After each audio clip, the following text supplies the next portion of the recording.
계단 골목은 해변에서 도보 15분이었다. 포지타노의 골목은 절벽에 새긴 것 같았다. 흰 벽이 양옆으로 좁게 서 있고 계단이 이어지다가 꺾이고 또 이어졌다. 낮이 되면 관광객들로 가득 차는 골목이지만 오전 8시에 지금은 거의 비어 있었다. 발걸음 소리가 벽에 반향하는 것이 들릴 정도였다. 서아는 뒤를 봤다. 있었다. 멀리 남자 둘이었다. 셋이라고 했는데 둘만 따라온 것인지 나머지 하나가 다른 위치에 있는 것인지 알 수 없었다. 서준이 서아의 손을 잡았다. 자연스러운 동작이었다. 서아는 놀라지 않으려 했다. 손이 컸다. 그리고 따뜻했다. 어젯밤 테라스에서도 그렇게 생각했다. 또 생각하고 있었다. 계단을 올랐다. 꺾인 골목이 나왔다. 서준이 걷다가 갑자기 방향을 틀었다. 좁은 굴처럼 꺾인 벽 쪽으로 서아를 이끌었다. 골목 안에 골목이었다. 양옆으로 흰 벽이 코끝에 닿을 것 같은 거리였다. 서준이 서아를 벽 쪽으로 밀었다.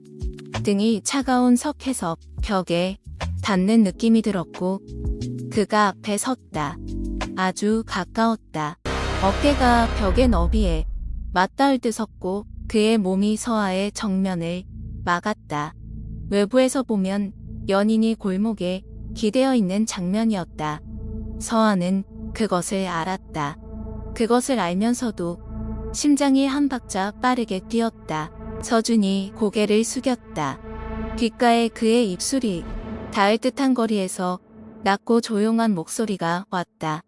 오른쪽 벽에 카메라예요. 우리를 찍고 있어요. 서아는 대답하지 않았다. 대답하는 대신 그의 셔츠 앞을 손으로 가볍게 잡았다. 연인처럼 보이기 위해 그것이 이유였다. 한 명이 사진을 보내고 있어요. 실시간으로. 제혁에게요? 네. 그의 숨결이 서아의 귀 가장자리에 와닿는 것 같았다. 서아는 정면을 봤다. 그의 쇄골이 시선 안에 들어왔다.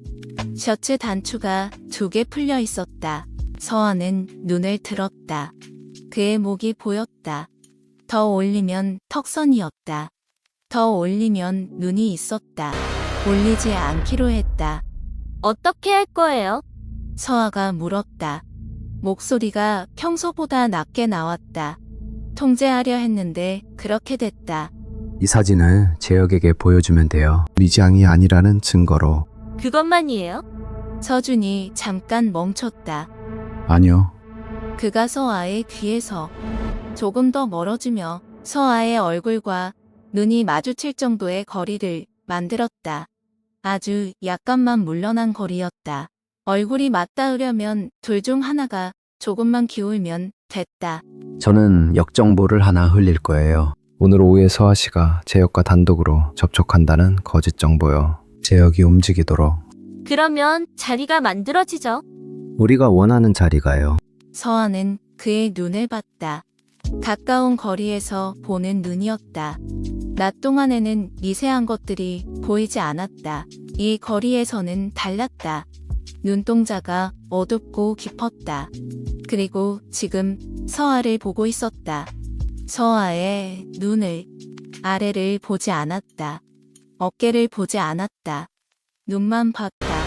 서아의 심장이 또 한 박자 빠르게 뛰었다. 그 다음은요? 서아가 물었다. 당신이 해요. 그의 목소리가 조금 더 낮아진 것 같았다. 뭘요? 당신이 가진 것이 있잖아요. 서아는 1초 생각했다. 그리고 이해했다. 클러치 안에 소형 렌즈, 포지타노로 오기 전 서아가 직접 준비한 것이었다. 서준은 그것을 알고 있었다. 서아가 언제 어떻게 그것을 쓸지도 파악하고 있었다. 제혁이 움직일 때 네. 내가 찍는다. 찍을 수 있어요? 당신이 물어볼 필요 없는 질문이에요. 서준이 잠깐 입을 다물었다. 그리고 서아는 그의 입꼬리 한쪽이 아주 조금, 거의 알아채기 힘들 정도로 올라가는 것을 이 거리에서 보았다. 도구가 웃는 얼굴이 이렇다는 것을 서아는 이 거리에서 처음 알았다. 밖에서 발걸음 소리가 들렸다. 미행조의 발소리였다. 서아는 반응하지 않았다.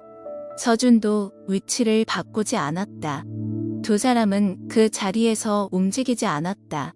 카메라에 담기도록 연인이 골목 안에 서 있는 장면이 되도록 발소리가 지나갔다. 멀어졌다. 서준이 물러섰다. 한 발짝 다시 두 사람 사이에 공기가 돌아왔다. 서아는 그의 셔츠를 잡고 있던 손을 내렸다. 자연스럽게 마치 처음부터 잡고 있지 않았던 것처럼 내리려 했는데 손끝에 그 온도가 잠깐 남았다. 셔츠의 면 소재와 그 아래 체온. 서아는 시선을 골목 밖으로 돌렸다. 됐어요. 네, 역정보는 언제 흘릴 거예요? 오전 중으로요.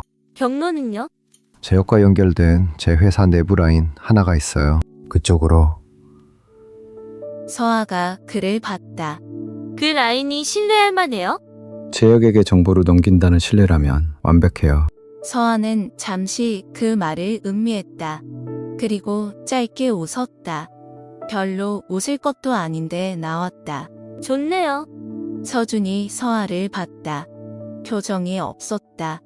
하지만 그 무표정이 아까 골목에서의 미세한 변화 이후라는 것을 서아는 알고 있었다. 두 사람은 골목을 나왔다. 계단을 내려왔다. 관광객이 하나둘 늘기 시작하는 아침이었다. 서준이 다시 서아의 손을 잡았다. 이번에는 조금 더 손가락 사이에 힘이 실렸다. 연기였다. 그것이 이유였다.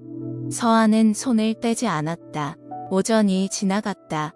서준이 역정보를 흘렸다. 서아는 그것을 알면서도 모르는 척 카페에 앉아 커피를 마셨다. 1시간 뒤 재원에게서 서준의 전화기로 메시지가 왔다. 재혁이 움직이기 시작했다는 것. 오후 2시. 재혁이 직접 나왔다. 서아는 클러치 안에서 소형 렌즈 케이스를 꺼냈다. 손목에 차는 형태였다. 시계처럼 보이는 것이었다.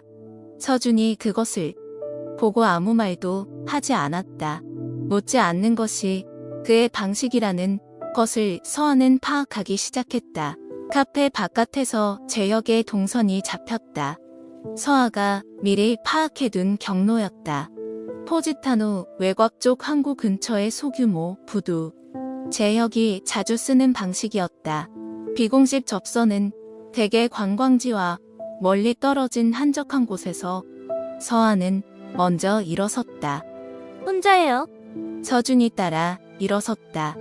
혼자 하지 않아요. 내 파트가. 혼자 하지 않는다고요. 두 사람이 짧게 시선을 부딪혔다. 서아는 두 박자 버티다가 시선을 풀었다. 지는 게 아니라 효율을 택한 것이었다. 그렇게 정의하기로 했다. 두 사람이 부두에 도착한 건 오후 2시 10분이었다. 재혁은 이미 와 있었다. 한 남자와 이야기를 나누는 중이었다. 서아는 장소와 각도를 계산했다.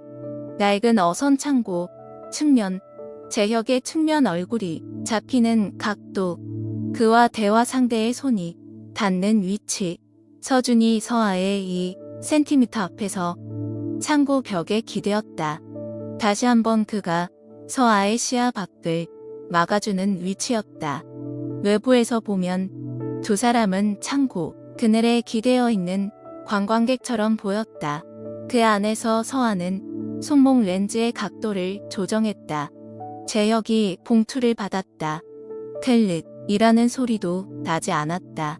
렌즈는 소리 없이 담았다. 봉투가 오가는 것, 두 사람의 얼굴, 날짜와 시각이 메타데이터에 기록될 것이었다. 서아의 손이 흔들리지 않았다. 단 한 번도. 재혁이 자리를 떴다. 서아는 렌즈를 내리고 확인했다. 선명했다. 배경에 포지타노 항구가 찍혀 있었고 재혁의 옆 얼굴이 뚜렷했으며 봉투가 건네지는 순간이 정확히 담겨 있었다. 서아는 클러치를 닫았다. 됐어요. 서준이 서아를 봤다. 봐도 돼요? 서아가 클러치를 열어 보여주었다. 서준이 화면을 들여다보았다. 잠시 아무 말도 없었다. 이걸로 재혁에게 보내요. 보내면 협박이죠. 협박이 아니에요. 서아가 말했다. 선택지를 주는 거예요. 지금 당신이 가진 패를 공개하거나 아니면 우리가 먼저 공개하거나. 서준이 서아를 봤다.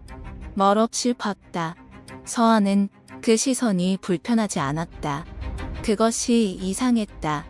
대부분의 시선이 서아를 평가하거나 경계하거나 원하는 어떤 것을 담은 채로 왔는데 이 시선은 달랐다. 그냥 보고 있었다. 판단 없이, 요구 없이 그냥 서아를 보고 있었다. 당신이 생각한 거예요. 이 계획 전부. 서준이 말했다. 우리 둘이 생각한 거예요. 내가 동선을 깔았고. 내가 사진을 찍었어요. 맞아요. 짧은 침묵. 서아가 먼저 말했다. 처음이에요. 뭐가요? 한 팀처럼 움직인 게요. 서준이 잠시 서아를 보다가 항구 쪽으로 시선을 옮겼다. 바다가 오후빛 안에서 찬란하게 빛났다. 포지타노의 여름이 저 안에 있었다. 이 사진 오늘 저녁 안으로 전달할 거예요. 재원 씨가 해요? 내가 해요. 직접요? 직접요. 서아는 그를 봤다. 제역 반응이 어떨지 예상해요. 서준이 짧게 말했다. 당황하겠죠. 이건 그가 계획하지 않은 수순이에요. 우리가 먼저 칠 줄 몰랐겠죠. 우리가 이렇게 찰 줄은요. 서준이 말했다. 특히 당신이. 서아가 그를 봤다. 칭찬이에요. 사실이에요. 같은 말이에요. 서준이 서아를 봤다. 칭찬은 좋게 보이려고 하는 것이고 사실은 보이는 그대로 말하는 거예요. 서아는 그 대답을 가슴 안에서 한 번 적었다. 그것을 꺼내 다시 보지 않기로 하면서 그런데 이미 꺼내보고 말았다는 것을 알았다. 돌아가요. 서아가 먼저 걸음을 뗐다. 서준이 따라왔다. 두 사람은 골목을 다시 지났다. 오전에 미행조를 따돌렸던 그 좁은 골목이었다. 낮이 되어 관광객들이 사진을 찍고 있었다. 서아는 골목벽을 지나치며 잠깐 그 흰 석회석을 손끝으로 스쳤다. 오전의 등이 닿았던 자리였다. 차가웠다. 그것보다는 그의 숨결이 더 오래 남아 있었다. 서아는 손을 내렸다. 그것에 이름을 붙이지 않기로 했다. 이름이 없으면 실제하지 않는다는 규칙을 3년 전에 만든 규칙이었다. 이름을 붙이지 않으면 잃을 수도 없다는 것을. 저녁이 되기 전 재원에게서 문자가 왔다. 재혁이 포지타노를 떠났다는 것.